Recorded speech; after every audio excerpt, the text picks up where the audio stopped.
Hello everyone, today I'm going to show you how to manage domain privacy on Bluehost. So I will just tab on our official Bluehost website. Before you creating an account, you will have to purchase a plan, and if you want to buy to premium or subscription of Bluehost, please go through the link in description. You will get a referral code from me. So after creating your account, log into your Bluehost account manager, click the domain name tab from site navigation menu to the left. So after just tap on it domain and click the desired domain name you wish to update. In the domain overview, click the turn on button. So just turn on button.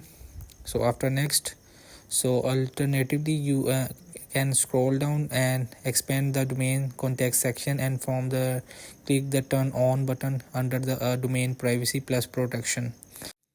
So after next, you will have successfully enabled privacy in this domain, and if you want to disable, just turn it off. Hope this video helped you. Please don't forget to like and subscribe and get notified for more videos.